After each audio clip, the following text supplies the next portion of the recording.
Hello बच्चे लोग। तो मैं आया हूँ आपके सामने एक्सरसाइज 8.1 का पूरा चैप्टर का सॉल्यूशन लेके।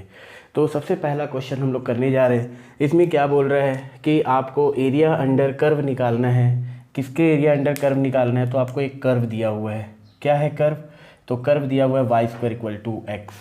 और क्या दिया हुआ है? तो x=1 लाइन। और क्या दिया हुआ है? x=4 line. तो हम लोग क्या करेंगे, हम लोग सबसे पहले यहाँ पे इसका ग्राफ बना लेंगे। तो ये हमारे पास y एक्सिस हो गया, ये हमारे पास x एक्सिस हो गया। जैसा कि आप लोग जानते हैं कि जो कर्व होता है ये y² = x, ये पैराबोलिक होता है, पैराबोला का शेप का होता है। पैराबोला के शेप के कर्व में अगर x के पावर में जहाँ ऑड है तो जिस एक्सिस के ऊपर डिग्री 1 होता है उस एक्सिस के अबाउट ग्राफ सिमेट्री होता है। जैसे यहाँ पर x पर डिग्री 1 है तो ग्राफ जो है वो x एक्सिस के अबाउट सिमेट्री होगा।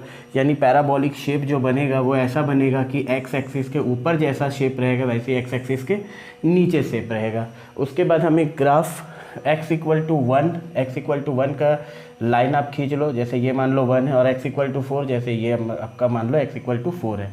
तो ये आपको एरिया निकालना है। ये आपका फर्स्ट क्वाड्रेंट में ही सिर्फ एरिया निकालना है। यानी आपको कौन सा एरिया निकालना है? ये वाला एरिया निकालना है। ठीक है, ये एरिया आपको फाइंड करना है, ये जो डॉटेड में बना रहा हूँ।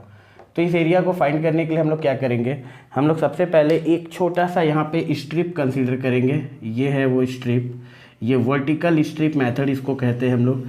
तो ये एक स्ट्रिप हम लोग यहाँ पे कंसीडर कर लेते हैं। तो ये स्ट्रिप को अगर आप देखते हो तो इसकी जो इस स्ट्रिप को अगर हम लोग यहाँ पे से उठाकर यहाँ पे अगर रखते हैं तो ये एक रेक्टेंगुलर शेप का स्ट्रिप है।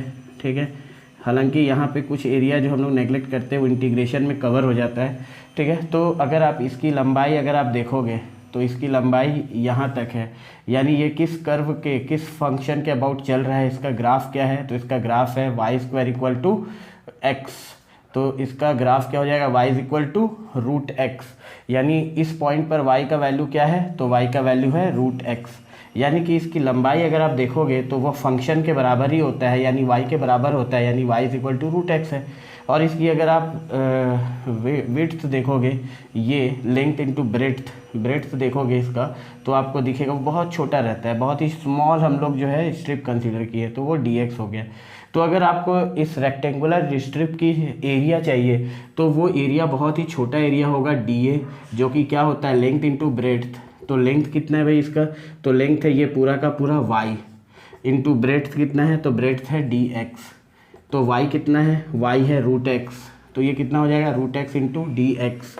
अब आप देखो यहाँ पे, तो ये छोटा सा एरिया dA अगर √x इंटू dx है, तो अगर हम दोनों तरफ इंटीग्रेशन का साइन लगाते हैं और इसको अगर हम x का वैल्यू 1 से लेकर x के वैल्यू 4 तक इंटीग्रेट करते हैं, ठीक है, तो इधर भी 1 से 4 इंटीग्रेट करेंगे तो ये छोटा सा एरिया पूरा का पूरा ये एरिया आपको दे देगा। यानी ये dA a बन जाएगा और ये बन जाएगा आपका 1 से लेकर 4 √x इंटू dx।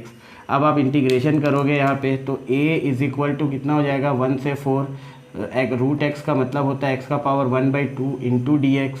तो इसका इंटीग्रेशन आपका हो जाएगा x का पावर 3/2 डिवाइडेड बाई 3/2। और इंटीग्रेशन कहाँ से कहाँ तक है? तो 1 से 4 तक है। तो 3/2 को आप बाहर निकाल दो तो ये बाहर जाके 2/3 बन जाएगा और x का पावर 3/2 इंटीग्रेशन 1 से 4। तो आप एरिया जब निकालोगे इसका तो x का पावर 3/2 यानी 4 का पावर 3/2 माइनस 1 का पावर 3/2 अपर लिमिट को रखोगे, फिर लोअर लिमिट को रखा जाता है। तो एरिया कितना हो जाएगा? 2/3। 4 का पावर 3/2 को आप 2 का पावर 2 और उसका पावर 3/2 लिख सकते हो।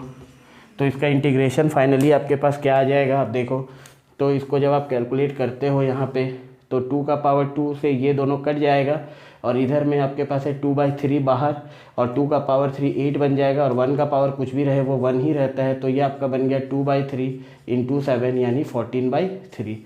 तो 14/3 इज़ द आंसर। तो ये एक्सरसाइज 8.1 का क्वेश्चन नंबर 1 का आंसर है। Okay, thank you.